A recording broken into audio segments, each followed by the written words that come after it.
All right, so let's start this broadcast with what is unfolding in Afghanistan. The deadly twin blast outside the Kabul International Airport has now shaken the U.S. administration.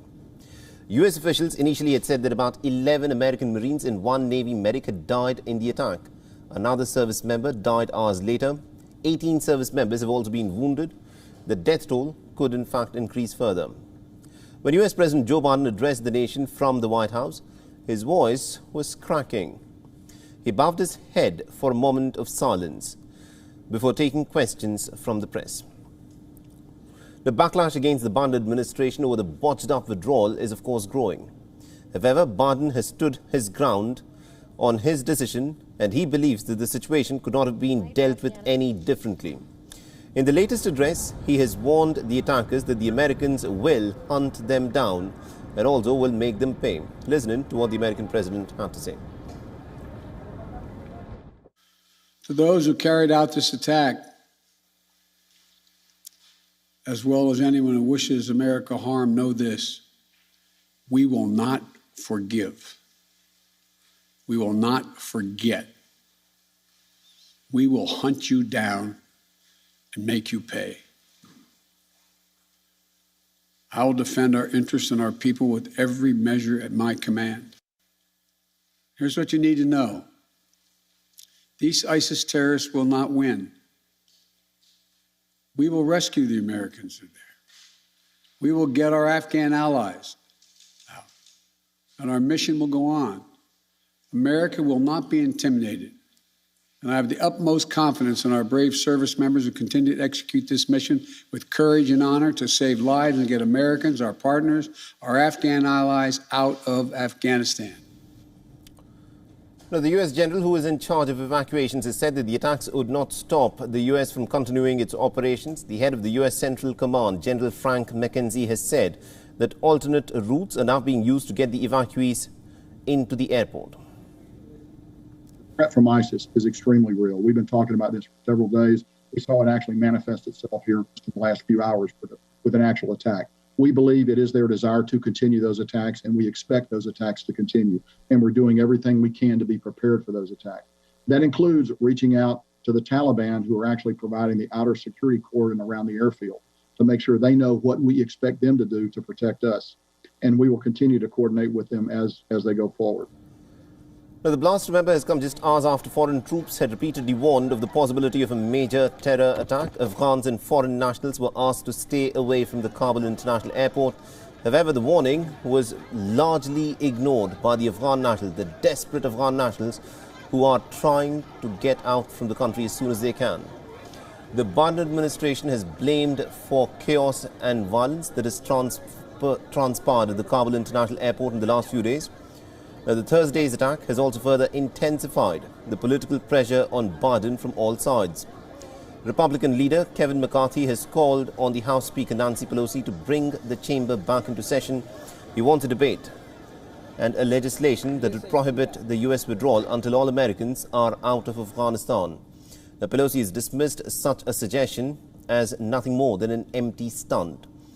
A Republican congresswoman has said that the humanitarian disaster is a result of Biden's weak and incompetent leadership. She's also called him an unfit commander-in-chief of the American forces. Another Republican senator, Blackburn, tweeted that Biden and his top national security staff should resign, and they should also face an impeachment trial. A number of U.S. allies have said that they are ending their evacuation efforts in Kabul, and this is to give the United States the time that it needs to wrap up its own evacuation operations. Meanwhile, during an interaction with Fox News, Biden indirectly shifted the blame on his predecessor, Donald Trump. He said, and I quote him here, "I bear responsibility for fundamentally all that's happened of late. But here's the deal. I wish you'd one day say these things, as well as I do, that the former president made a deal with the Taliban." All right, now to give us more perspective in terms of what's happening on the American front and how things have gone so horribly wrong in this withdrawal by the Americans, we are joined in by retired Colonel Lawrence Sellin. He is a retired U.S. Army officer. He's joining us live from Montana in the United States. Mr. Selin, let me begin by asking you this. The withdrawal process over the last few days was a complete bit of a chaos, but it is coming to an end in the manner that it did. What do you think is going wrong?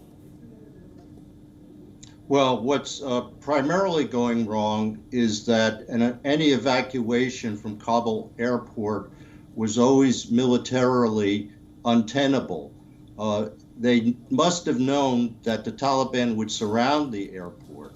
When they gave up Bagram Air Base, which is north of Kabul, they gave up their best chance for an orderly evacuation.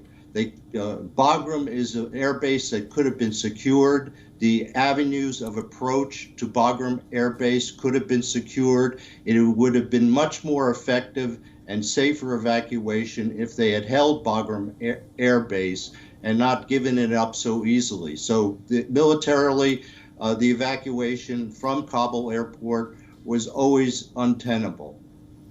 Now, the fact of the matter is, in the last 48 hours, the Americans and also some of the other NATO allies had been repeatedly stating that there was a possibility, that there were intelligence inputs, that the Kabul International Airport could come under attack from the ISIS Khorasan group. But despite that, very little seems to have been done in terms of ramping up the security. Was that a major error on the part of the coalition forces? Well, I think there was little that they could have done besides bring in a massive number of U.S. troops to increase the area, the perimeter around Kabul Airport. When they allowed the Taliban to set up checkpoints and control access to the airport, they essentially allowed the Taliban to let in the Islamic State terrorists to attack the airport itself and kill both Afghans and Americans. So there was really very little, I think, that they were willing to do to increase the security around the perimeter, and it essentially led to the tragedy that happened yesterday. You know, also within America, there's a lot of politics, there's a lot of back and forth that is going on between the Republicans and the Democrats. The Republicans have accused the president of presiding over a completely botched up withdrawal operation, while Joe Biden has said that although he is executing the withdrawal, the deal with the Taliban was done by his predecessor. What do you make of this political slugfest within the United States about the botched up withdrawal in Afghanistan? Well, Joe Biden is president. Donald Trump is not the president. So Joe Biden has to take responsibility for what's happening on the ground now.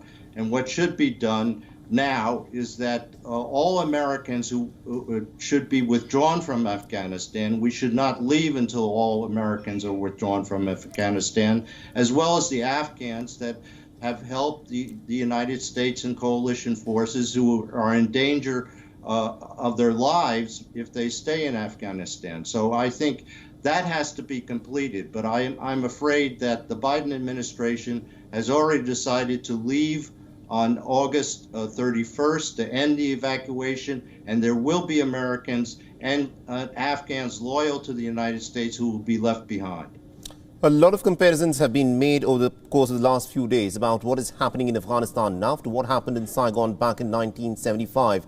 People say that America's misadventurism in Vietnam ended in defeat, and America's invasion in Afghanistan is ending not just in defeat but also in disgrace. How badly do you think this war in Afghanistan by the Americans, where they've stayed for nearly 2 decades, has dented the prestige of the Americans? Well, I think it severely hurt the prestige of the United States, primarily because they've been always fighting the wrong war.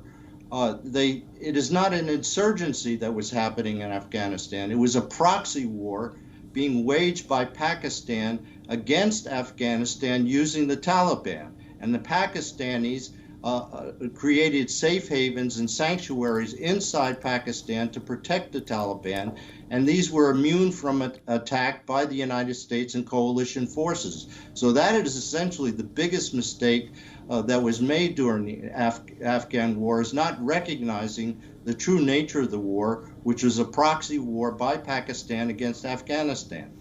Do you think, and my last question to you, Mr. Selin, is you said that this was in fact a wrong war, that the Americans were fighting Is this a lesson that the Americans would in fact learn in terms of how it would like to, interfere in the workings of another nation?